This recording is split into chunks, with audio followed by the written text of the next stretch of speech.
So in this game, I'm black, and my opponent played e4. And as usual, everybody know whoever watched me earlier or now watches me know that I play c4. That's the only opening I usually prefer to play against in e4, Sicilian c5, and now why c6. So this is very first time I'm playing Caro, and it happened because my laptop was hanging. I tried to play Sicilian c5 here, and since my laptop was hanging, my touchpad was not working properly, and the pawn dropped at c6 rather than c5. So yeah, here I am in Caro. I have never played this Caro against e4 in any tournament ever. Maybe I have played, I don't even remember if I played it online also just for fun. So probably it's just very first time I'm playing it in my long experience of the chess. And now my opponent play knight f3, and I have to hit in the center because everyone knows, whoever watched my video, like I like to follow opening principle. I love to play in the center during opening. I like to occupy center, cover center, and play for the center. So d5, and now my opponent decide to play d4, and at very first it seems like he's dropping a pawn at e4, but it's a weird gambit against Caro. And for fun with white, I have played it when I was really young, when I was new to the chess and I was learning a lot of different things, and I have played such opening. So yeah, after taking the pawn d cross e4, knight g5 is the line here.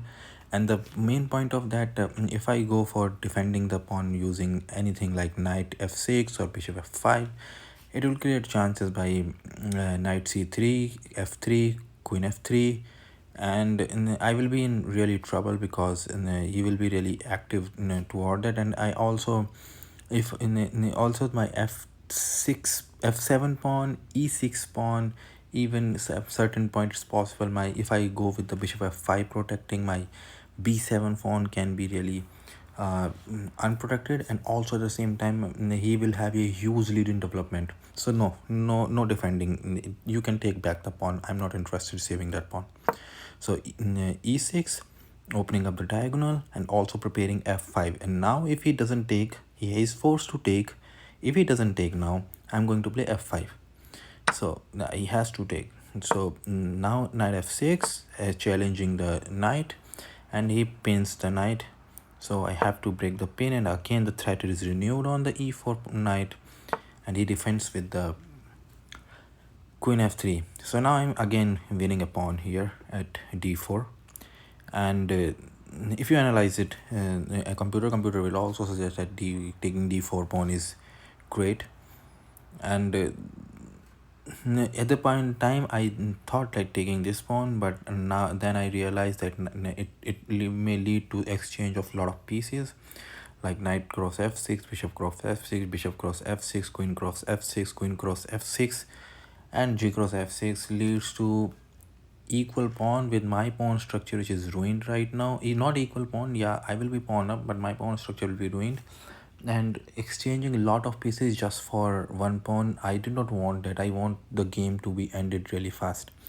So I decided not to take it, so I went with knight e4, knight takes e4, and now he is forced to take at e7. Otherwise, if he takes the queen at e4, I'm going to grab the bishop at g5. So bishop cross e7, forced move, queen cross e7, and queen e4 now. And now I can see that I am winning a pawn here at b2, and or maybe possible I might win the rook if he blunders something. So I went with the queen b4 check. He developed knight blocking the diagonal, and I took the pawn. To be honest, I thought for a while to taking this pawn because yeah, it can and leads it can provide huge lead in development, because he has developed a knight, and now he's going to develop his rook also. His queen already is in the center, and my pieces like my bishop, my knight, and my rook are sleeping in the queen side. So it's tricky here. And since I have already, now I have to move the queen So I decide to take another pawn. So yeah, now I'm 2 pawn up. uh, but thing is that will it be enough for winning? Because I only have queen on the board. It's the same thing I was doing with my opponent's earlier game, when I started my run from 400 to 1300. Right now I have done a lot with my previous opponent. If you go back to my previous video, you can see how I ruined them in the opening by following opening principles, sometimes giving a pawn and developing really fast, having huge lead in development. And now I felt like my opponent is doing that with me. But yeah, right now for this point of time, I am already 2 pawn up. So now see, keep attacking my queen with the tempo while developing his pieces. And I am scared right now in this game because I am already fighting with my laptop. So I am scared with I don't blunder something, because my piece can drop off anywhere where I don't want, like the happened with the pawn. It's good that it happened in very first move, so I am now really cautious about it.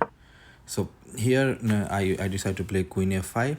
So I again want to stop him from castling. So if he castle, I'm going to win the knight at d2. And after thinking for a while, he decided to move his queen twice. So at least at once he played something twice, and I have some chance to develop now. So I then decide to again open up knight, played knight d7. He castled. I brought my knight at f6. It's the only chance I have to castle. If I decided to castle now here, I have nothing to save my king. It can happen that he can bring somehow queen at h3, knight at e4, or knight at e4 at g5. He can bring the rook from b3 to g3 or h3, and I will be in huge trouble saving my ass. So first of all, bring the knight before castling so I could save my king later on. And then yeah, I decided to go not at e4 but f3. It's a good move because it prepares knight e5, which should be played because he already have center at d4 pawn. So I castle now. And now c3, good move again, enforcing the center by supporting it through c3. And now my plan is here, like I want to play c5 break, which is the main plan of this kind of caro structure of like e6 c6 pawn. I1 pawn should be played. So now in playing e5 is difficult, playing c5 is easier, but now I cannot play. If I play c5 right now, there is a direct fork by rook b5, and I cannot come at c7 because yeah, he's gonna grab it with the rook. So not right now. So I have to find something. My queen, I felt like it's missplit, so I played c7. Queen c7, knight g5. So this move is bad. I mean, this is the first bad move he has played here in this game. And here I thought like, okay, now from here I can take over. From here I think I already have material advantage, but now his position was so active, so it was like equilibrating, or it was compensation, good compensation from the pawn. But now he is giving up the position, and I am having I am catching up with my development, and so my a pawn will become really good pawn for becoming queen. Yeah, h6, removing the knight. If he is looking for h7 mate, I'm not gonna get mated like that. So he moved a knight 3 times, and then now so I'm going to play c5 now. I have time for play c5 now. I have to fight for the center. So he didn't maintain the tension on the center. He directly took it. Queen c5, and now rook b5, but yeah, it will give me tempo.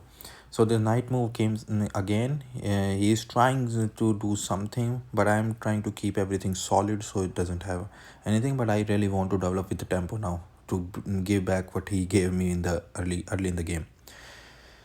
So a6, and my plan is to play b5 and develop the bishop. So b5, attacking bishop again.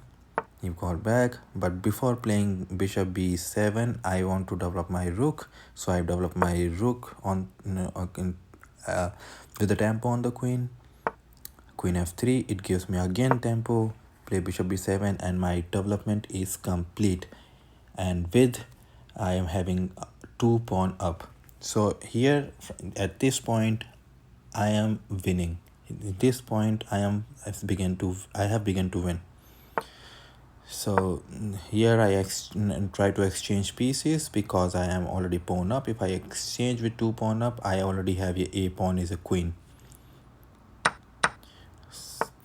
Okay, he exchanged the bishop and I forked the rook and queen, and after forking it, I won the rook. And now I'm going to try to force exchange because you have to exchange, otherwise I'm going to win the knight at h4. Okay, so I have won the knight rook, and here it comes rook d3, forking the knight and the not forking, but yeah, I'm taking the pawn, the c3 pawn. He defended it. Now I'm pushing this a pawn, which is a potential queen. So he attacked my rook and both sides, and now forcing me to put both of my rook onto the second rank. So a rook in the second rank is equal to a pawn, and 2 rook in the second rank is equal to a solid winning position. So now his king will be stuck. I can go and ram in the second rank, but yeah, he defended it, and I'm not interested in doing something great here, so I went for the c3 pawn and won it easily. He is moving the knight without any purpose, so I decided to push my potential queen, the a pawn, and now he is trying to attack the rook, attacking, and finally has to give up the knight for the potential queen. And I'm clearly winning here. It's not really difficult to win from here. I'm stopping in the escape of the king, and I could have played h5 here, which might be a better move, but I decided to play f5, which is also winning. And yeah, now from here I exchanged the rook also. I'm already rook up. I took the pawn, and now I am getting the queens. From here he decided at this point, he resigned at this point. And yeah, it was a really good game. I don't ever play Caro Khan, but I understand the pawn structure, how the Caro structure has been played, and what are the plans in that pawn structure. So I just played with it. To be honest, I am really bad in memorization, so I remember the few moves in the opening, but I remember mostly the concept and the plans of the opening and their pawn structure, which you get after the opening. So that was in this game. I hope you understood something, but this game I could not record live. So thank you for watching.